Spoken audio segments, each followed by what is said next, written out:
ஓம் நமச்சிவாய. எல்லாம் நல்லதே நடக்கட்டும். சிவனின் அருளோடு எல்லோரும் நோய் நொடியின்றி நீண்ட ஆயுளோடு இருப்போம். சிவனின் பாதங்களை தஞ்சமடைவோம். சிவன் தன் தலையை பிரசூடியதற்கான காரணம் தெரியுமா? சந்திரனுக்கு அடைக்கலம் தந்தவர்தான் நம்முடைய சிவன். இந்து மதத்தின் மிக முக்கியமான கடவுள்களில் ஒருவர் சிவபெருமான். பொதுவாக சிவபெருமான் மிகவும் கோபப்படக்கூடிய கடவுள் என்று அனைவராலும் கூறப்படுபவர். ஆனால் உண்மையில் அவர் கெட்டவர்களுக்கு மட்டும்தான் ருத்ரமூர்த்தி. தன் பக்தர்களுக்கு எப்போதுமே அவர் சாந்தமூர்த்தி தான். தன்னை முழுமையாக நம்பும் பக்தர்களுக்கு சிவபெருமான் அவர்கள் வேண்டும் வரங்களை வழங்கக்கூடியவராவார். பொதுவாக மற்ற கடவுள்களிடமிருந்து சிவபெருமான் மிகவும் சக்தி வாய்ந்த வித்தியாசமானவர். அதை நீங்கள் அவரின் உருவத்திலிருந்து அறிந்து கொள்ளலாம். மற்ற கடவுள்கள் ஆபரணங்களில் ஜொலிக்க, சிவபெருமானோ வெறும் தோல் ஆடையை உடுத்திக்கொண்டு கையில் திருச்சூலத்துடன் காட்சியளிக்கிறார். அவர் அணிந்துள்ள ஒவ்வொரு பொருளுக்கும் ஒரு அர்த்தமும் கதையும் உள்ளது. அந்த வகையில் அவர் தலையில் பிறை வடிவில் நிலா இருப்பதற்கு காரணம் இருக்கிறது. சிவபெருமானுக்கு சந்திரசேகர் என்ற ஒரு பெயர் உள்ளது. அதற்கு காரணமே அவர் தலையில் இருக்கும் பிறைதான். சந்திரன் என்றால் நிலா என்று பொருள். சேகர் என்பதற்கு உச்சம் என்பது பொருள். உச்சத்தில் நிலவை கொண்டவனே என்பதன் அர்த்தம்தான் சந்திரசேகர் என்பதாகும். ஆனால் சிவபெருமான் ஏன் தலையில் நிலவை வைத்திருக்க வேண்டும்? அந்த காரணத்தை, அதன் பின் இருக்கும் கதையையும் இந்த பதிவில் நாம் இங்கே காணலாம். சிவபுராண குறிப்புகளின்படி பிரம்மாவின் மகனான தக்ஷ பிரஜாபதி 27 நட்சத்திரங்களை தன் மகளாக கொண்டிருந்தார். அவரின் அனைத்து மகள்களும் சந்திரனுக்கு மணம் முடித்து வைக்கப்பட்டனர். 27 மனைவிகள் இருந்தாலும் ரோஹிணி மீது மட்டும் அதீத ஈர்ப்பு கொண்டிருந்தார். எனவே இதனால் மற்ற மனைவிகள் அவரின் மீது அதிக பொறாமை கொண்டனர். தட்சனின் மகள்களான 27 பெண்களை சந்திரன் திருமணம் செய்தான். திருமணத்தின் போது அனைத்து பெண்களிடமும் சமமாக அன்பு செலுத்துவேன் என்று உறுதியளித்த சந்திரன் ரோஹிணியிடம் மட்டுமே அதிக அன்பும் பாசமும் கொண்டிருந்தான். இதனால் மற்ற பெண்கள் அனைவரும் கலங்கி நின்றனர். இது பற்றி அறிந்த தட்சன் கோபத்தில் சந்திரனின் அழகு தேய்ந்து போகட்டும் என்று சாபம் கொடுத்தான். பிரஜாபதியின் சாபத்தால் சந்திரன் கடலுக்குள் தஞ்சம் புகுந்தார்.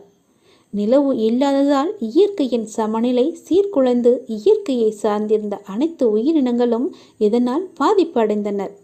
எனவே தேவர்கள் அனைவரும் சிவபெருமானிடம் இந்த பிரச்சனையிலிருந்து காப்பாற்றும்படி வேண்டினார். தன்னிடம் இருந்த பாதி ஒளியை வைத்துக்கொண்டு நிலா சிவபெருமானின் தலையிலே தஞ்சமடைந்தார். இதையடுத்து சந்திரனுக்கு தனது தலையில் அடைக்கலம் கொடுத்தார் என்ற சிவபெருமான் அவர் தன் தலையில் சந்திரனை சூடியதும் சந்திரன் வளரத் தொடங்கினான்.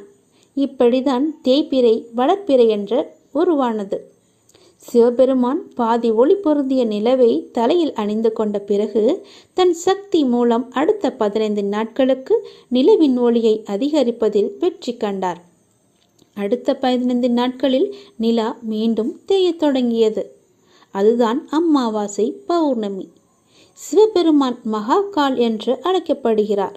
அதற்கு அர்த்தம் காலங்களை கடந்தவர் என்பதாகும். நிலா தேய்வதும் வளர்வதும் சிவபெருமானாலேயே கட்டுப்படுத்தப்படுகிறது. அதற்கு காரணம் சிவபெருமான் தான். நேரத்தை கட்டுப்படுத்துபவராவார். பலமுறை மக்களை காப்பாற்றிய சிவபெருமான் உயிரினங்களை காப்பாற்ற மேற்கொண்டும் என்ன வேண்டுமென்றாலும் செய்வார். சந்திரனை சிவபெருமான் தனது திருமுடியில் அமர்த்தியது ஒரு சோமவார தினத்தில்தான். 14 ஆண்டுகள் தொடர்ச்சியாக சோமவாரம் பூஜை செய்யும் கணவன் மனைவிக்கு முக்தி கிடைக்க வழி செய்ய வேண்டும் என்று சந்திரன் ஈஸ்வரனை வேண்டிக் கொண்டான். அவனது விருப்பத்தை சிவபெருமான் நிறைவேற்றினார். ஆம், நாம் தொடர்ச்சியாக 14 ஆண்டுகள் சோமவார விரதத்தை கடைபிடித்தால் இறைவனின் திருப்பாதத்தை அடையலாம். தென்னாடுடைய சிவனை போற்றி, என் நாட்டவர்க்கும் இறைவா போற்றி என்று வேண்டுபவர்களும் நிறையவே இருக்கின்றனர். எல்லாவற்றிற்கும் இறைவன் ஒருவன்தான். முன்பொரு காலத்தில் குரு நாட்டுக்கு தலைவனாக ஒரு அரசன் இருந்தான். அவன் காட்டில் ஒரு வில்வ மரத்தடியில் அமர்ந்து தியானம் செய்து கொண்டிருந்த வசிஷ்ட முனிவரை பார்த்தான். அவரை வணங்கி வலம் வந்தான். வில்வ இலைகளால் அர்ச்சனை செய்தான். கை குவித்து அவரிடம் பேசினான். முனிராஜரே, இந்த காட்டில் எத்தனையோ முனிவர்களை இதற்கு முன் சந்தித்து உள்ளேன், ஆசியும் பெற்றுள்ளேன்.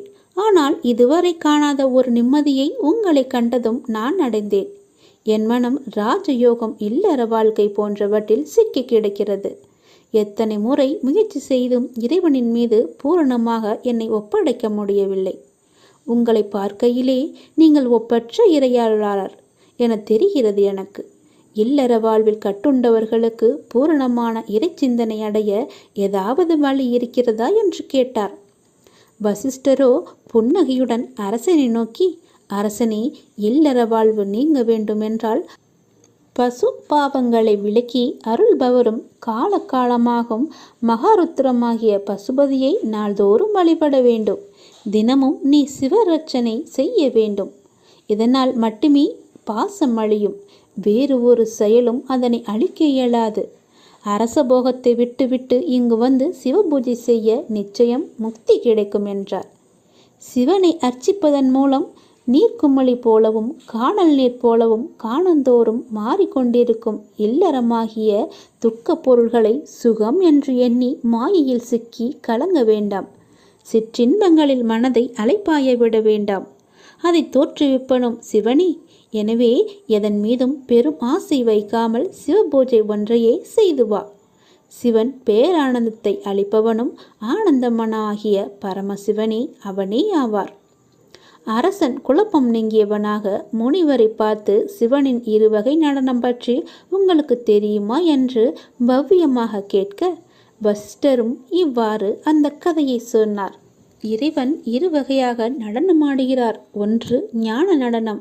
இந்த ஞான நடனம் அருள் சக்தியானது உயிரை சிவத்தோடு இணைக்கும் போது உயிர் பேரானந்த நடனம் புரிகிறது. மற்றது ஊன நடனம். இது பிறப்பில் உழன்று நிற்கும் நிலை, இறைவனை சார்ந்து நிற்கும் முக்தி.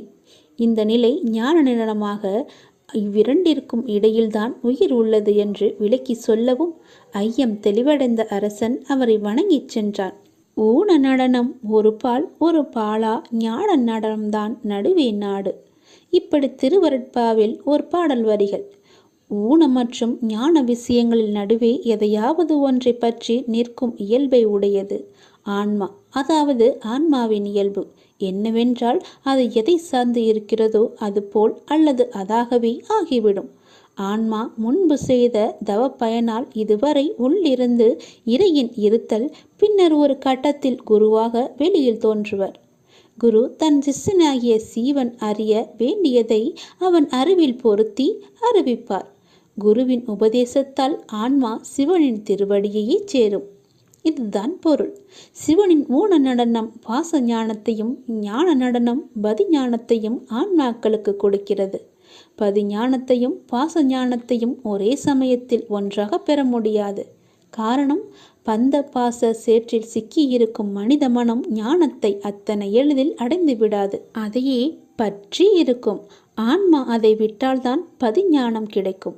சிவமறைப்பொருள் இத்தகைய பதிக்கும் பாசத்துக்கும் இடைநடுவிலே சிக்கியுள்ள ஆன்மாவை தூய்மைப்படுத்தி பக்க சார்பின்றி நடுவு நிலையில் நிலைக்கச் செய்து பொய்யான பாச பொருளை மாயை என்பதை விளக்கி காட்டும். பாசம் என்பது ஆணவம், கர்மம், மாயை என்ற 3 பொருளாகும். இதில் ஆணவத்துக்கும் மாயைக்கும் பிறந்த பிள்ளையே கர்மம். இந்த கர்மம் இரு வினையாகச் செயல்படும். அதாவது நல்ல செயல்களுக்கு தீய செயல்களுக்கும் சேர்ந்த கர்மா பலன்கள் உதயமாகும். இதன் மூலம் காரணம் என்னவென்றால் அறியவும் அறியாமை ஆகிய இரண்டும் தான். இந்த இரண்டும் ஒரு நாணயத்தின் 2 பக்கங்கள். நாணயத்தின் பக்கங்களை திருப்பினால் நாணயம் அழிந்து விடுமா என்ன? அது போலத்தான் நிறைந்த அறிவின் மூலம் செய்யும் நற்செயல்களால் கர்மம் அகன்று விடாது. நன்மையை செய், தீமை தானாகவே நீங்கிவிடும் என்பதுதான் மெய்யுணர்வு. நல்ல செயல்களால் புண்ணியமும் தீய செயல்களால் பாவமும் உண்டாகின்றன. இந்த தீய செயல்கள் புரிகின்ற போது நம்முடைய மனமானது மேலும் மேலும் மாயையில் சிக்கி உண்மை நிலையை அறியாமல் பிறவிகளை எடுத்து கொண்டே இருக்கும். மனதை கெடுக்கும். தீய உணர்ச்சிகளை நீக்கி சுத்தம் செய்தலே அறமாகும். ஒருவன் தன் மனதில் இரு வினையாகிய குற்றம் மாசு எதுவும் இல்லாதவனாக இருப்பதே அறம். மன தூய்மை இல்லாமல் செய்யப்படும் எந்த செயலும் வெறும் ஆறாத தன்மையுடையது. இத்தகைய உண்மையான அறம் சார்ந்த நற்செயல்கள் அடுத்தடுத்த உயர்வான தேடல்களுக்கு வழிவகுக்கும். ஆனால் புண்ணியம் செய்தாலும் சரி, பாவம் செய்தாலும் சரி, அதன் கர்ம பலன்கள் ஆன்மாவில் படிந்திருக்கும். எத்தனை பிறவி எடுத்தாலும் அது தீப்பந்தமாக தொடர்ந்துவிடும். அதை களைந்து எரிந்து மற்றற்ற செயல்களில் உன்னில் இருக்கும் சிவனை அறிந்து ஆன்மா விடுதலை அடைவதே சிவ தத்துவத்தின் சாரம். நல்வினை தீவினை ஆகிய இரண்டிலும் பற்று இருந்தால் மட்டுமே இந்த இருவினையால் ஏற்படும் கர்மா அழியும். அப்போது இறைவனின் அருள் சக்தி ஆன்மாவின் மீது பதியும். இதுவே சக்தி பாதம் என்கிறது சைவ மரபு. சக்தி நிபாதம் பெறுவதற்காக இருவினையை இறைவனிடமே ஒப்படைத்து விட வேண்டும். அப்போதுதான் பதிஞானத்தை நம்மால் அடைய முடியும். சக்தி வடிவு சகல ஆனந்தமும் ஒத்த ஆனந்தம் உமையவள் மேனியாம். சக்தி வடிவு சகலத்து எழுந்து ஞாயிரண்டு ஒத்த ஆனந்தம் ஒரு நடமாமே. இன்புற்று நிலை எல்லாவற்றிலும் சக்தியின் கலப்பு உள்ளது. சீவர்களின் ஆனந்தம் அடைய தோன்றும் சகல வடிவமும் சக்தியின் வடிவமேயாகும்.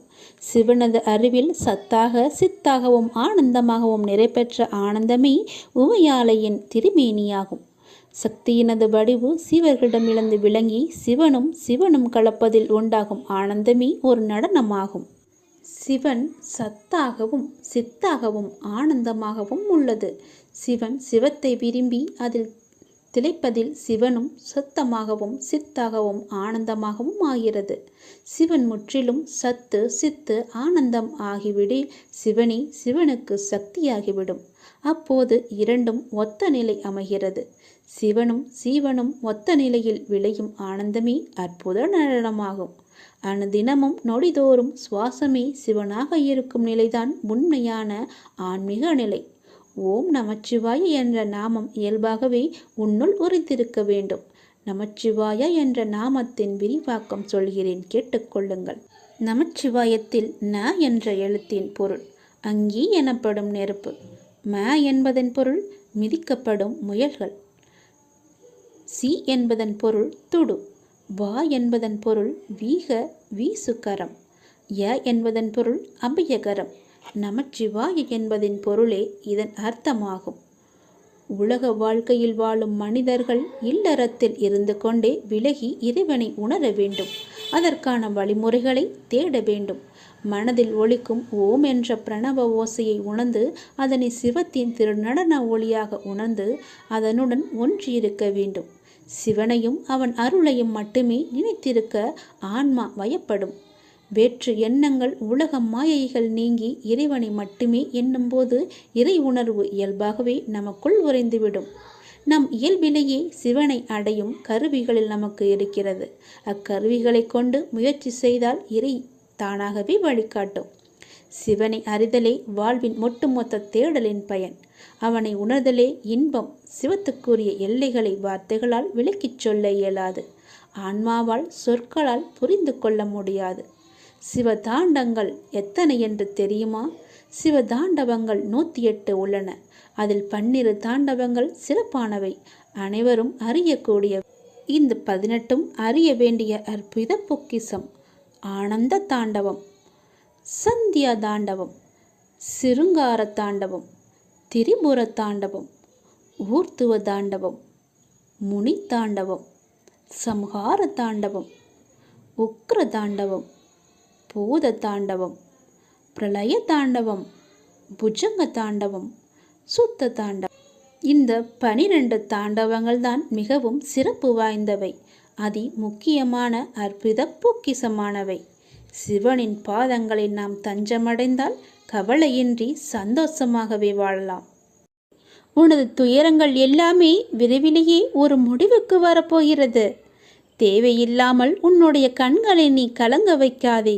மகிழ்ச்சியாக இரு. நான் இருக்கும்போது எதற்காகவும் நீ கலங்கக்கூடாது. என்னை மீறி எதுவும் நடக்கப் போவதும் இல்லை. உன்னை நான் தேர்ந்தெடுத்து நான் வசிக்கும் இடத்திற்கு வரவழைத்தேன். எப்படிப்பட்ட சூழ்நிலையில் நானும் இருப்பேன் உன்னுடன். கலங்காதே. இன்னும் 1 மணி நேரத்தில், நிச்சயமாக இன்னும் 1 மணி நேரத்தில் உனக்கான நல்ல செய்தி தேடி வரும். என்னை நம்பு, முழுவதுமாக நம்பு. என் வாக்கு என்றுமே பொய்யாகாது.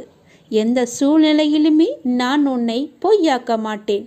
உன்னை கைவிடவும் மாட்டேன். நம்பிக்கையோடு இரு. உனக்கு என்ன வேண்டும், எது வேண்டும் என்று எனக்கு தெரியும். எல்லாமே என்னிடம் இருக்கிறது. உனக்கு வேண்டியதை நான் கொடுக்கப் போகிறேன். உனக்காகத்தான் நான் காத்து கொண்டிருக்கிறேன். எப்போது என்னை முழுவதுமாக நம்ப ஆரம்பிப்பாயோ அந்த நொடி முதலே உனக்கான நல்ல காலம் பொறந்துவிடும். கவலைப்படாதே. உனக்கு இப்போது மாயை என்ற வலை, கருமா என்ற துன்பம் உன்னை துரத்தி கொண்டு இருக்கிறது. அதிலிருந்து விடுபடுவதற்காகத்தான் நீ என்னை நம்பு என்று சொல்கிறேன். நீ என்னை நம்பினால் உனக்கு நிச்சயமாக 1 மணி நேரத்தில் நல்ல செய்தி உன்னை தேடி தானாகவே வரும். உன்னை இன்று நான் வழிநடத்தி செல்லும் ஆசானாக நான் இருக்கிறேன். உனக்கான நித்தியப்படி வழங்க நான் சற்று தயங்கி யோசித்து நின்றால் உனக்கு என்னாகும்? என்ன நடந்திருக்கும்? சற்று யோசித்துப்பார். நீ கேட்டு நான் செய்ய வேண்டிய அவசியமில்லை. எந்த சூழ்நிலையிலும் நீ கடந்து வந்த பாதையை மட்டும் நீ மறக்காதே. நான் இருக்கிறேன் என நம்பு. கலங்காதே. உனது கண் முன்னால் நான் அமர்ந்து கொண்டிருக்கிறேன். உன்னுடைய செயல்களில் மாற்றத்தைக் கண்டு என்னை முழுமையாக ஏற்றுக்கொண்டு என்னை நீ காண துடிப்பாய். அப்போது நான் உன் கண் முன்னே தோன்றும்போது உன்னால் பேச முடியாமல் கண்களில் ஆனந்த கண்ணீர் வழிய நீ வாயடைத்து போய் நிற்பாய். உனது கிரகத்தில் நான் வாசம் செய்யும் போது எதற்குமே நீ கலங்காதே. நான் இருக்கிறேன். அனைத்திலும் இருந்து நான் உன்னை விடுவிப்பேன். நல்லதே நடக்கும். உனக்கான எல்லா நல்லதுகளையுமே நான் நடக்க வைத்து உன்னை உயர்த்தி பார்க்க போகிறேன். உனக்கு வேண்டியதை செய்ய நான் இருக்கும்போது எவரிடத்திலும் போய் நீ நின்று கொண்டிருக்காதே. உனது தேவையை பூர்த்தி செய்ய யாசகம் பெற்று உனக்கு தருவதற்கு காத்திருக்கிறேன். நான் இருக்கிறேன் நிழலாக. என்றுமே உனக்காக. என் வார்த்தையை நம்பு. நம்பிக்கை வை. சிலர் உனக்கு பின்னால் உன்னை பற்றி கேலியாக பேசுவதை கேட்டு நீ வருந்தி கொண்டிருக்கிறாய். ஒன்றை மட்டும் நீ நன்றாக புரிந்து கொள். அவர்கள் விமர்சனம் செய்யும் காரணம் தெரியுமா? எதனால் என்று தெரிந்து கொண்டாயா? தெரிந்து கொள். உன் தரத்திற்கு அவர்களால் வர முடியாத போதுதான் அவர்கள் உன்னை பற்றி பின்னாடி புறம் பேசிக்கொண்டிருக்கிறார்கள். உன்னிடம் எல்லாமே இருக்கிறது, அவர்களிடம் அது இல்லை. அதனால்தான் உன்னை பற்றி அவர்கள் பொறாமைப்பட்டு புறம் பேசிக்கொண்டிருக்கின்றனர். உன்னிடம் இருப்பது போன்று அவர்களிடம் இல்லாத போதுதான் உன்னை துன்புறுத்தி அது முடியாத போதுதான் அவர் இப்படி செய்து கொண்டிருக்கிறார்கள் என்பதை நீ தெரிந்து கொள். இன்னும் உன் வாழ்க்கையில் பல அற்புதங்கள் நடக்கப் போவதையும் அவர்கள் பார்க்கத்தான் போகிறார்கள். என் வார்த்தை மீது நீ நம்பிக்கை வை. நீ என்னுடைய உயிரான குழந்தை என்று உனக்கு நன்றாகவே தெரியும். உன்னை பார்த்து அவர்கள் இன்னும் பொறாமைப்படப் போகிறார்கள். அவர்களுடைய பொறாமையெல்லாம் உன்னை ஒன்றுமே செய்யாது. ஏனென்றால் நீ என்னுடைய குழந்தை. நீதான் எனக்கு உலகம். உன்னை ஒரு வளையத்திற்குள் வைத்து நான் பாதுகாத்து கொண்டிருக்கிறேன். என்னை மீறி எதுவுமே நடக்காது. நீ என் பாதுகாப்பு வளையத்திற்குள் தான் இருக்கிறாய். எது உன்னை நோக்கி வந்தாலும் அந்த வளையத்திற்கு வெளியே நின்றுவிடும். அதனால் நீ கவலைப்படாதே என் குழந்தையே. போர்க்களத்தில் புறமுதுகை காட்டுபவர்கள் வீரமானவர்கள் அல்ல. புறமுதுகில் குத்துபவர்களை கண்டு நீ வேதனை கொள்ளாதே. அவர்கள் கோழை என்று நினைத்துக்கொள். அவர்களின் கோழைத்தனம்தான் அவர்களை வீழ்த்தும். அதை நீ முதலில் புரிந்து கொள். யாராக இருந்தாலும் அறம் என்பது ஒன்றுதான். பல்வேறு முகங்கள் அதற்கு இல்லை, ஒரே முகம்தான். என்றைக்குமே அறம் என்பது மட்டும்தான் ஜெயிக்கும். அதை நீ தெளிவாக புரிந்து கொள். அந்த முகத்தை நான் உன்னிடம் பார்க்கிறேன். உனது நேர்மை உன்னை வழிநடத்தி செல்லும். உனக்கான அனைத்தும் விரைவிலேயே உனக்கு கிடைக்கும். உன்னை என்னுடைய உயிராக நான் பாதுகாத்து கொண்டிருக்கிறேன். நீ எதற்குமே கலங்காதே. எல்லாமே கூடிய விரைவிலேயே முடிவுறும். நீ கவலைப்பட்டு கொண்டிருப்பதால் எதுவுமே நடக்கப் போவது இல்லை. நீ என் பாதுகாப்பு வளையத்தில் இருக்கிறாய் என்பதை நீ மறந்து விடாதே. நீ எப்போது மறந்தாயோ அப்போதே உனக்கு துன்பம் வந்து உன்னை ஆட்டி படைத்துவிடும். அதனால் அதை மறக்காமல் இரு. என்னை சுற்றி என் அப்பா இருக்கிறார் என்ற நம்பிக்கையோடு இரு. எல்லாவற்றையுமே நானே பார்த்து கொள்கிறேன். உன்னை ஒரு தூசி கூட நெருங்காத அளவுக்கு நான் பார்த்து கொள்கிறேன். என்னை நம்பு, என்னுடைய வார்த்தையை நம்பு. தேவையில்லாமல் உன்னை நீயே வருத்தி கொள்ளாதே. பேசுபவர்கள் பேசிட்டு போகட்டும், கவலைப்படாமல் இரு. இனிமேல் எல்லாமே ஏற்றம்தான். நம்பிக்கையோடு நான் கூறும் வார்த்தைகளை எல்லாமே பின்பற்றி கொண்டே வா. நான் எல்லாவற்றையுமே பார்த்து கொள்கிறேன். நீ நிச்சயமாக வெற்றியின் உச்சத்தை அடைவாய். இதில் எந்த ஒரு சிறு தவறுமே நடக்காது. விதியை வெல்லவும் அதன் பிடியிலிருந்து விலகி நிற்கவும் 2 வழிகள் மட்டுமே உண்டு. உனக்கு 2 வழிகள் தான் இருக்கிறது. அதை நீயே தேர்ந்தெடுத்துக்கொள். ஆன்மா ஆன்மா விதியால் கட்டுப்படுவதில்லை என அறிதல் ஒரு வழி. இறைவனிடம் முழுமையாக சரணாகதி அடைந்து நிற்பது இன்னொரு வழி. இந்த 2 வழி மட்டுமே நம்மிடம் இருக்கிறது. அதை நீ எதில் தேர்ந்தெடுக்கப் போகிறாய் என்பதில் நீ தீர்க்கமான முடிவை எடுத்துவிடு இப்பொழுதே. துறவு என்பது பலருக்கும் நடைமுறை சாத்தியமற்றது. எல்லோராலும் துறவு கொண்டு வாழ முடியாது. அதனால்தான் மெய் தேடும் பொருட்டு துறவரம் வேண்டி வருவோர்க்கு மெய்ஞானம் அடைந்த குருமார்கள் சாமானியமாக சந்நியாச தீட்சை அளித்து விட மாட்டார்கள். அவ்வளவு சீக்கிரம் உங்களால் சந்நியாசியாக மாற முடியாது.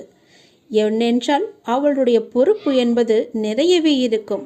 அவர்களுக்கு நிறைய கடமைகள் இருக்கும். எல்லாவற்றையும் துறந்தவர்களால் மட்டுமே முழுமையான சந்நியாசியாக மாற முடியும். முழுமையான துறவை மேற்கொள்ள முடியும். உனக்கு 2 வழிகளை தருகிறேன். இந்த வழியில் நீ எதில் செல்லப் போகிறாய் என்பதை நீதான் தீர்க்கமாக முடிவெடுத்து அதில் நீ வர வேண்டும். நீயே முடிவு செய்து கொள். நான் உன்னிடமே அவற்றை ஒப்படைத்து விடுகிறேன். இல்லறத்தில் ஈடுபட்டு அதற்கான கடமைகளை செவ்வனி செய்தவாறே மெய் தேடலில் ஈடுபடுவது விருப்பமும் ஆர்வமும் முயற்சியும் முனைப்பும் உடைய எல்லோருக்கும் சாத்தியம். அந்த மாதிரி வழிகாட்டலையே தற்காலத்தில் குருமார்கள் பெரும்பாலும் தம்மை நாடி வரும் ஆர்வலருக்கு வழங்குகின்றனர். இல்லறம் வேண்டாம், எனக்கு சந்நியாசமே போதும் என்று வருபவர்கள் வெகு சிலரே. அவர்களுக்கு போன ஜென்மத்தில் ஈசனின் அருள் நிச்சயமாகவே இருந்திருக்கும். கடவுளின் அருள் முழுவதுமாகவே கிடைத்திருக்கும்.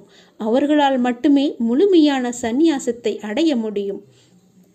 இல்லத்தில் ஈடுபட்டாலும் அவர்களால் விரைவில் அதை விட்டு வர முடியாது. சந்நியாசத்தை ஏற்க முடியாது.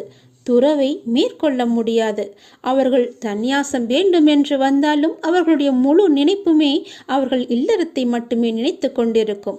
அதனால் யாருக்கு யார் இறைவன் அந்த அருளை கொடுக்கிறாரோ அவர்களால் மட்டுமே முழுமையான சந்நியாசத்தை, அதாவது துறவை மேற்கொள்ள முடியும். கடவுளை அடையும் பாக்கியமும் அவர்களுக்கு மட்டுமே கிடைக்கும். நீ எந்த வழியில் போகப் போகிறாய் என்பது முடிவு செய்.